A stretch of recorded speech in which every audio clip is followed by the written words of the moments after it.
کم از کم اس امت کے لوگوں کو تو یہ بات سمجھ لینا چاہیے کہ ان کو تو یہ کام دیا گیا تھا مشرق و مغرب کے ڈانڈے ملا دینے کے لیے، پوری انسانیت کو ایک جگہ اکٹھا کر دینے کے لیے۔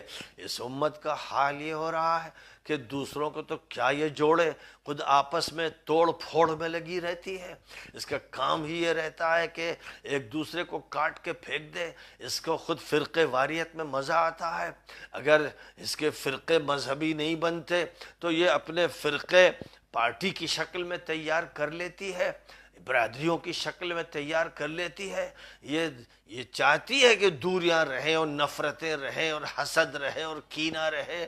ظاہر ہے کہ پھر یہ امت مسلمہ نہیں، پھر یہ امت مسلمہ نہیں ہے۔ جو بھی ایسا کر رہے ہیں، جہاں کر رہے ہیں، جس جگہ جس طرح کر رہے ہیں، یہ سب ابلیس کے چیلے ہیں، یہ شیطان کے شاگرد ہیں، یہ ہماری امت کے درمیان گھسپیٹیے ہیں، یہ مجرم اور خطا کار ہیں۔ انہی سے نجات حاصل کرنا ہے۔ یہی پیغمبروں کا مشن رہا، یہی آخری پیغمبر حضرت محمد مصطفیٰ صلی اللہ علیہ وسلم کی تعلیمات ہے۔ کاش کہ مسلمان اسے سمجھ لیں، حالات کتنے ہی خطرناک کیوں نہ ہوں۔ آج دیکھیے اس وقت جو الیکشن ہونے والے ہیں، یعنی انتخاب ہونے والا ہے کہ بھئی اچھے لوگوں کو سامنے لایا جائے جو ملت کی نمائندگی کریں، انسانیت کی نمائندگی کریں، تو اس موقع پر بھی جب تک بٹے نہ، جب تک ٹوٹے نہ، جب تک الگ الگ پارٹیوں میں داخل نہ ہوں، اور جب تک ایک دوسرے کے خلاف زبان نہ کھولیں، اور جب تک فتنے نہ کھڑے کریں، چین نہیں آتا۔ اس امت کے افراد کو چین نہیں آتا۔ اس امت کے لیے اب نہ ایمان کی صدا کافی رہ گئی ہے، اور نہ دین کا حوالہ کافی رہ گیا ہے، نہ انسانیت کا حوالہ کافی رہ گیا ہے۔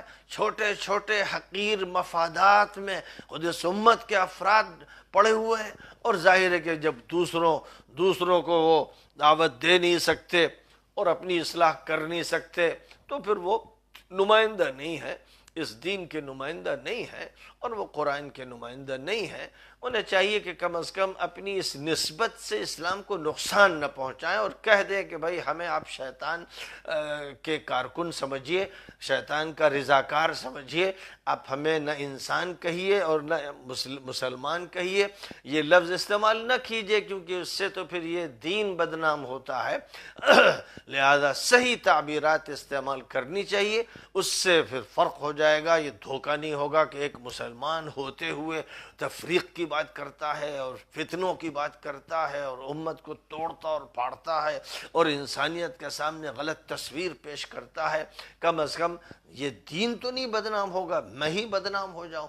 تو ظاہر ہے کہ پھر ایسے لوگ جو ہیں جو امت میں تفریق پیدا کرتے ہیں، فرقوں میں امت کو بانٹتے ہیں، یاد رکھا جائے کہ یہ شیطان کے نمائندہ ہیں، اس کے رضاکار، اس کے کارکن، اس کے شاگرد، اس کے چیلے ہیں۔